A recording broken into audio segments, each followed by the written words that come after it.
Shalom saudaraku yang dikasihi oleh Yesus Kristus. Dalam nuansa memperingati Hari Kemerdekaan negara kita, Republik Indonesia, saat ini kita berjumpa kembali dalam acara Mimbar Agama Kristen. Dan saat ini bersama dengan kami Gereja Keesaan Injili Indonesia yang lebih dikenal dengan Gekindo.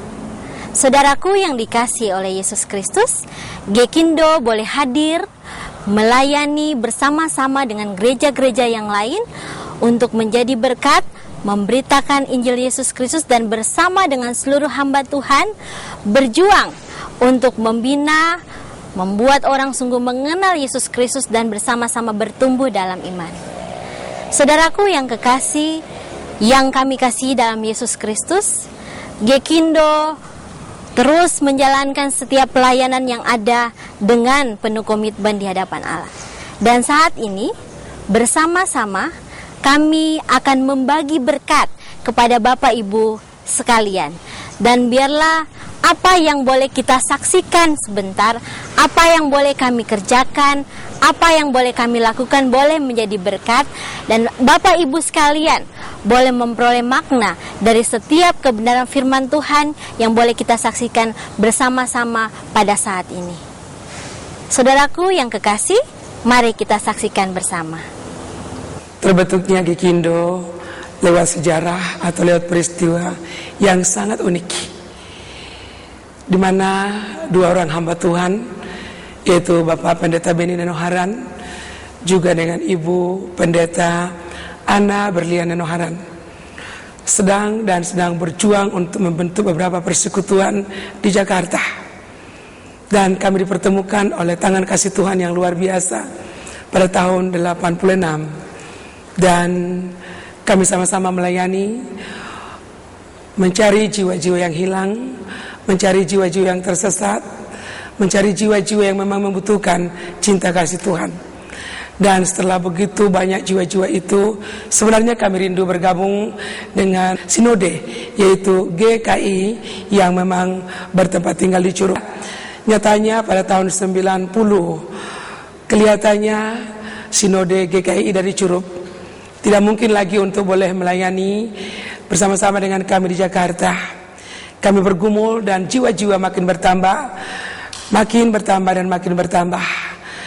Kami percaya bahwa tangan Tuhan juga yang menolong, dan akhirnya tahun 93 kami mau berdiri sendiri di Jakarta dengan jiwa-jiwa yang memang sudah Tuhan kirim untuk menjadi sinode Gekindo, yang singkatannya Gekindo tapi Gereja Keesaan Injili Indonesia. Dan dengan demikian PGI bersama-sama berjuang dengan Gekindo. Akhirnya PGI dengan banyaknya nama GKI. Dan seorang ibu yang bernama Ibu Ros Rahayaan rindu supaya tidak bersama-sama dengan nama atau tidak sama dengan singkatan.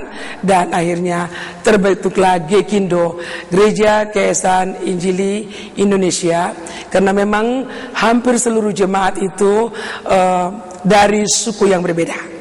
Ada suku Jawa, ada suku Madura, ada suku Sunda, suku Betawi, ada suku Tapanuli. Sehingga kami sangat bersyukur karena memang begitu banyak suku yang ada di dalamnya.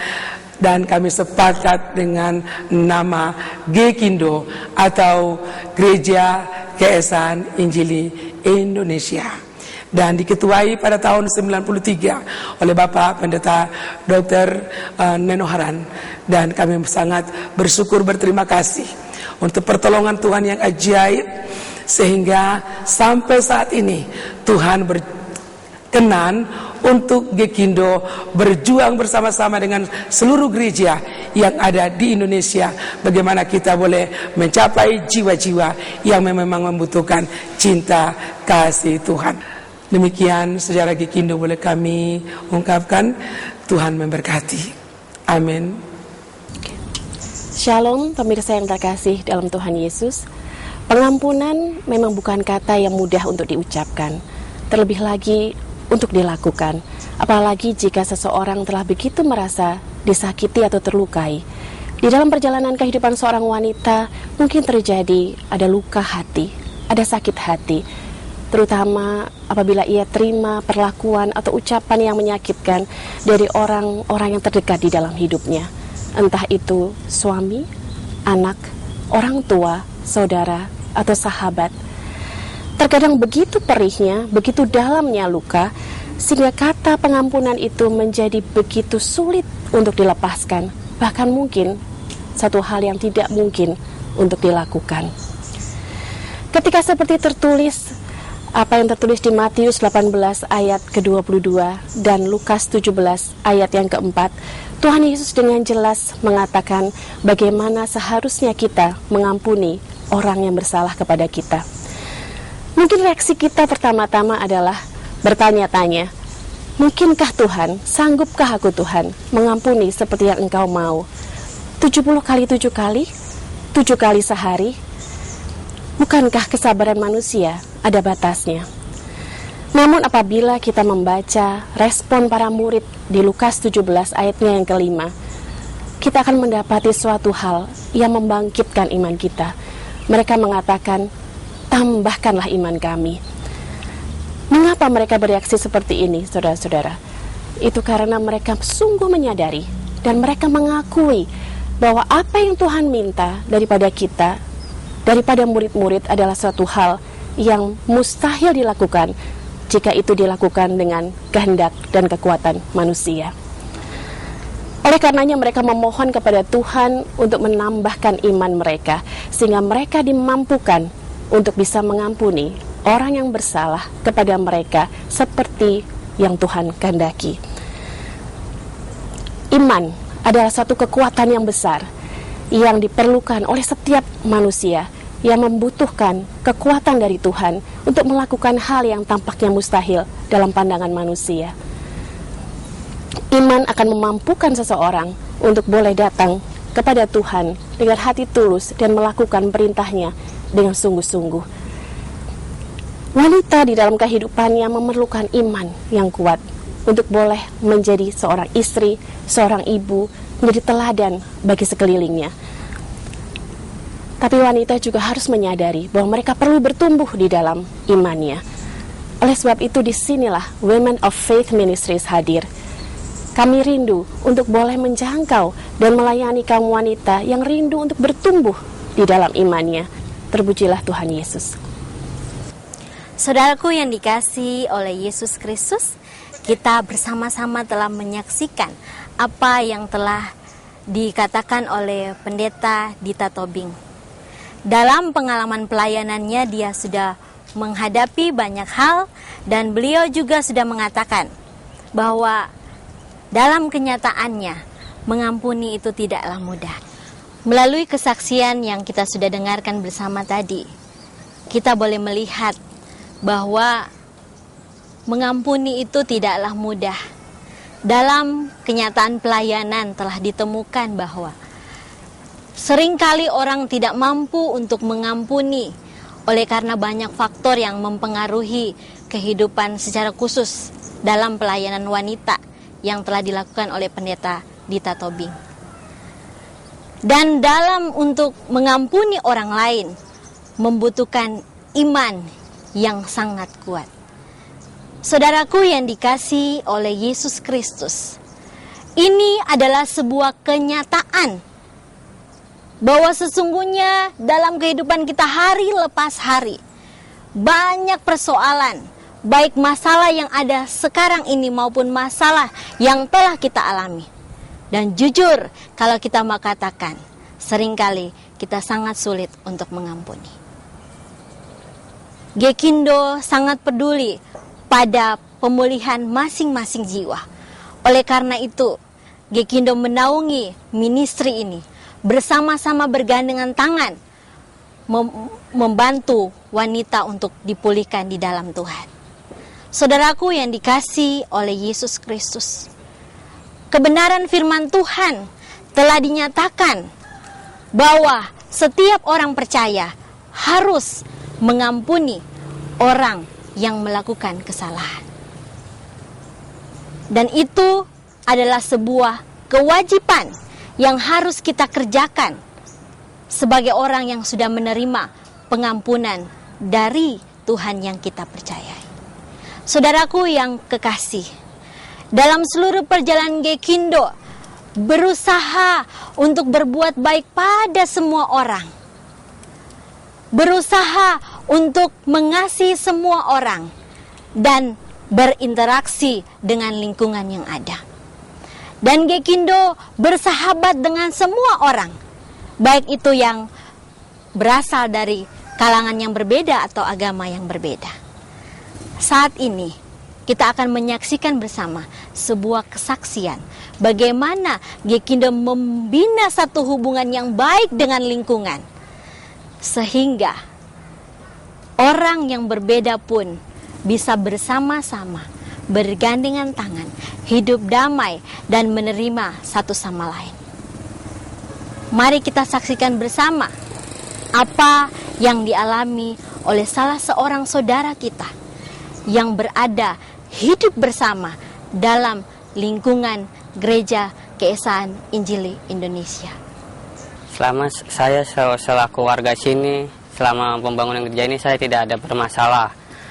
Saya selama ada gereja sini saya selalu diberkati, dan saya selama ada gereja ini saya sudah selama dibantu sama gereja-gereja sini, sama pendeta sini seperti Ibu Ana.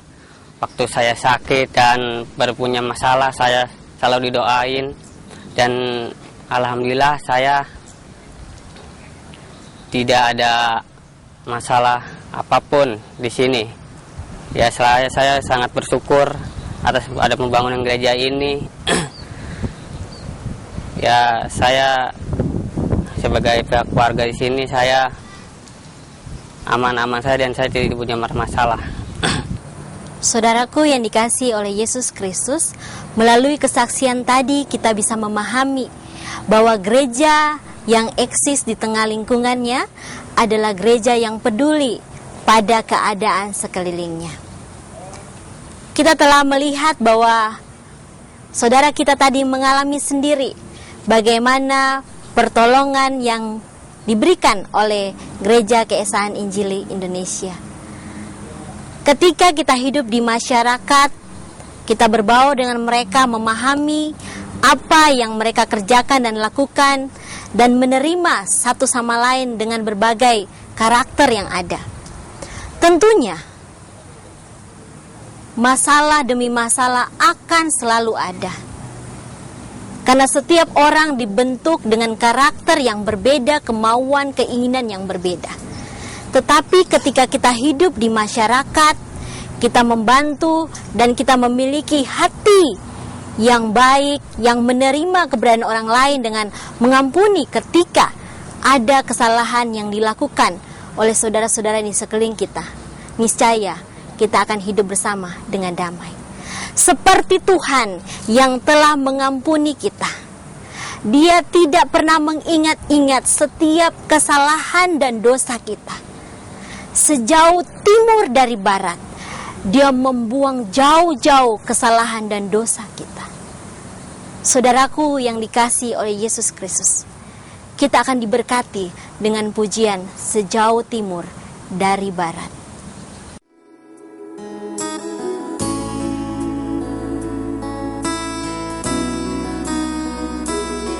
Sejauh timur dari barat, Engkau membuang dosaku. Tiada Kau ingat lagi pelanggaranku.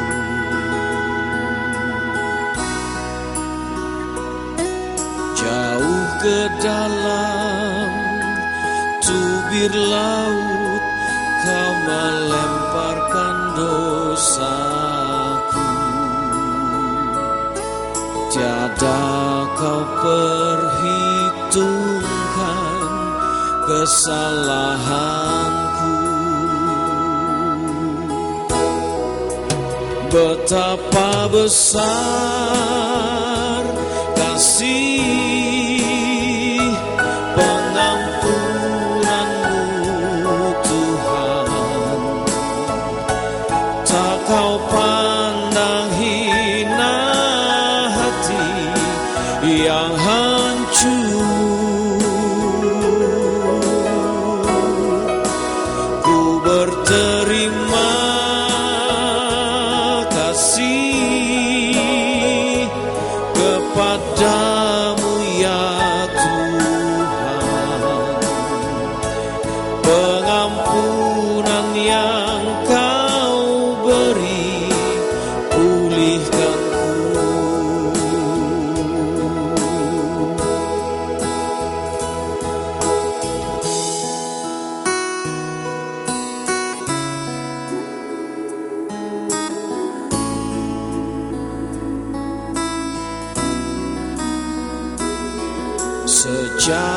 timur, dari barat Engkau membuang dosaku.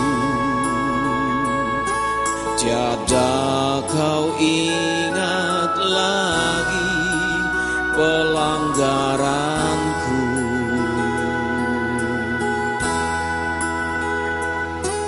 Jauh ke dalam tubir laut Kau melemparkan dosaku. Tiada Kau perhitungkan kesalahanku. Betapa besar kasih pengampunan-Mu Tuhan. Kau tak pandang hina hati yang hancur.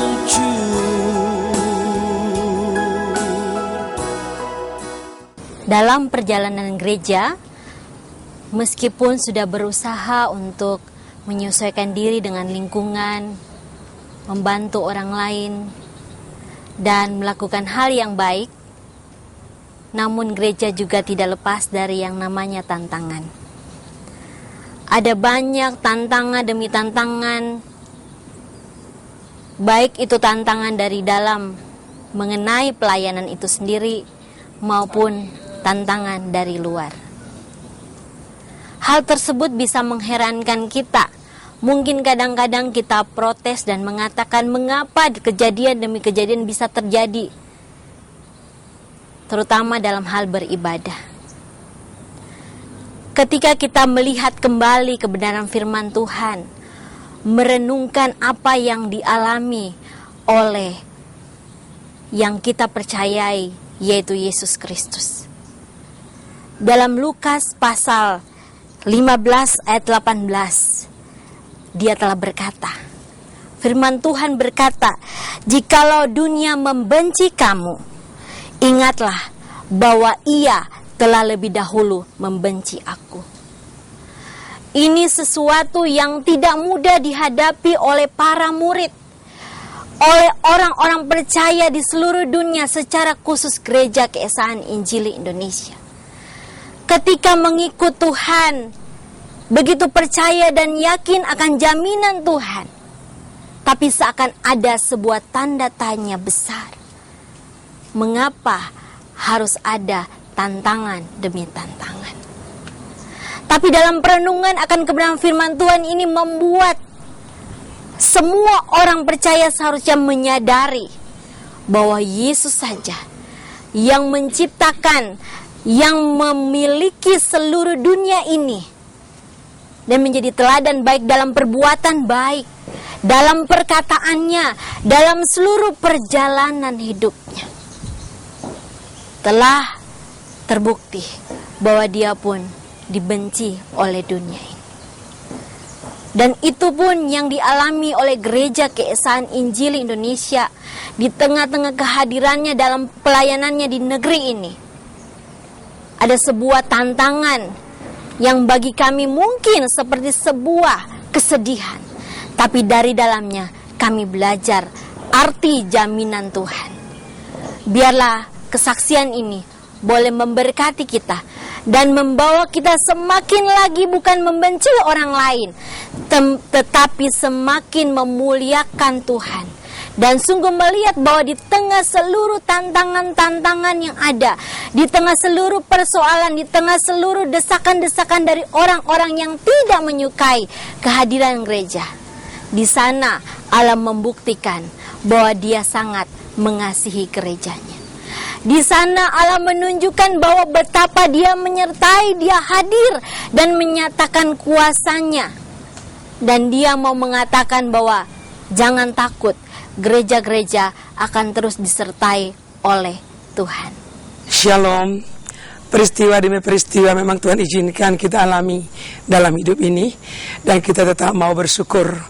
Tapi peristiwa yang paling menyedihkan dalam hidup kami, dalam hidup saya pribadi, ialah pada saat kami beribadah memuji dan memuliakan nama Tuhan, kami harus mengalami satu tantangan di mana masa datang dan berteriak-teriak untuk kami harus keluar dan tidak diizinkan untuk beribadah. Satu hal yang paling indah dalam hidup ini ialah jemaat bisa tetap tenang, tidak bergejolak sekalipun mendengarkan kata-kata yang menyakitkan, kata-kata yang mengecewakan, kata-kata kotor yang sangat menusuk perasaan. Sekalipun berurai air mata, tetapi kami mau tetap bersyukur, dan Tuhan telah mengajar kita untuk mengampuni. Dan doa kami, doa saya pribadi, selalu saya berkata, seandainya mereka mengenal Yesus, seandainya mereka mengenal Tuhan, tentu mereka tidak melakukan seperti yang kami alami saat ini. Untuk itu, sebagai seorang hamba Tuhan, bahkan sebagai seorang Kristen yang harus mengampuni, mari kita belajar dengan ketekunan kita, berdoa dengan sungguh-sungguh. Kita yakin kita bisa mengampuni mereka-mereka yang menyakiti hati kita. Kita bisa mengampuni mereka yang sangat menusuk perasaan kita, karena Tuhan Yesus telah mengajar kita untuk mengampuni. Saudara-saudaraku, inilah yang bisa kami bagi, dan lewat pengampunan ini kita dimerdekakan. Karena hanya dengan pengampunan kita boleh bebas, kita merdeka, kita boleh menjadi berkat, menjadi garam, menjadi terang bagi bangsa yang kita cintai ini. Saya percaya lewat peristiwa yang kami alami akan menjadi berkat bagi orang lain, menjadi berkat bagi bangsa ini. Karena bagaimanapun kita ada di tengah-tengah bangsa yang mengalami banyak pergumulan, Tuhan pasti memberikan kita kekuatan, Tuhan pasti memberikan kita pengampunan, Tuhan juga pasti menolong kita untuk berbuat baik bagi bangsa yang kita cintai. Kiranya menjadi berkat bagi bangsa Indonesia, karena kami tahu kemerdekaan itu sudah menjadi milik kita. Tuhan Yesus ada di tengah-tengah kita. Tuhan Yesus menjadi pembela kita. Tuhan Yesus tidak pernah meninggalkan kita. Tuhan Yesus berjanji tidak akan pernah meninggalkan dan membiarkan kita. Tuhan memberkati. Kesaksian ini menunjukkan kepada kita akan sebuah kenyataan bahwa di dalam beribadah mereka mengalami banyak tantangan. Mereka mengalami pelarangan. Mereka mengalami masa-masa yang boleh dilihat semua orang adalah masa yang sulit. Dan dalam perjalanan pelayanan gereja ini, mereka tetap setia. Saudaraku yang kekasih, yang dikasihi oleh Yesus Kristus, tidak mudah menghadapi kenyataan yang seperti itu dan harus mengambil langkah untuk taat pada kebenaran firman Tuhan, yaitu mengampuni orang yang telah melakukan kesalahan kepada kita. Tetapi ketika kita harus mengasihi orang yang mungkin tidak sesuai dengan keinginan hati kita, orang yang menimbulkan kebencian bagi kita setiap saat, apakah kita masih mampu untuk mengasihi? Dan patokan dari mengasihi itu adalah seperti mengasihi diri kita sendiri.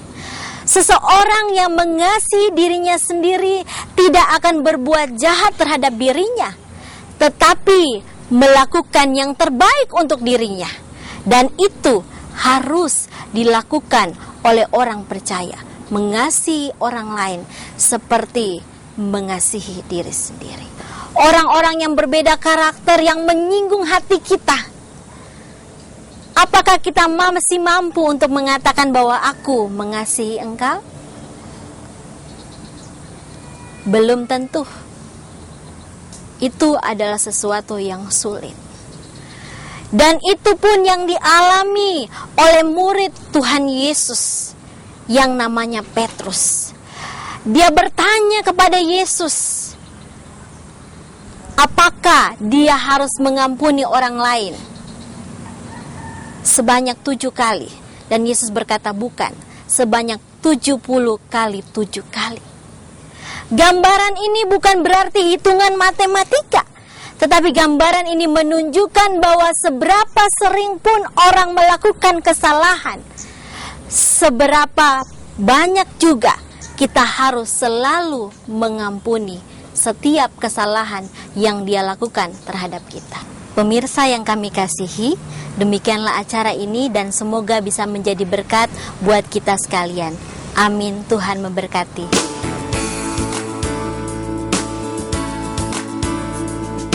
Bapakku kerap berkata, bila kau hidup mengasihi sesama, suatu saat engkau kan dapat bahagia yang sejati.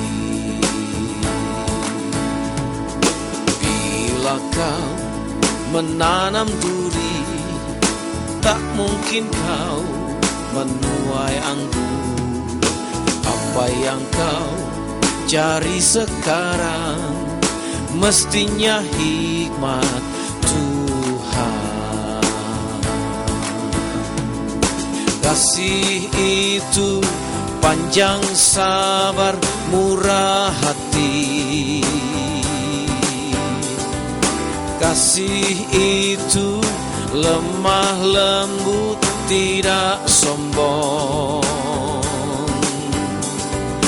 Kasih tidak megahkan diri, namun kasih itu suci.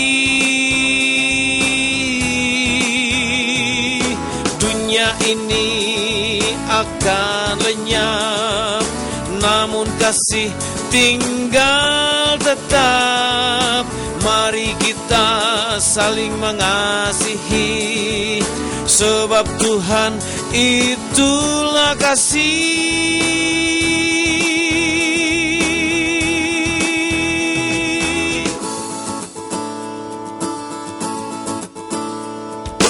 Hari-hari lembaran usia harus kau tulis dengan perilaku yang benar. Bila kau tutup buku nanti, seperti pohon lebat buahnya. Kasih itu panjang sabar murah hati. Kasih itu lemah lembut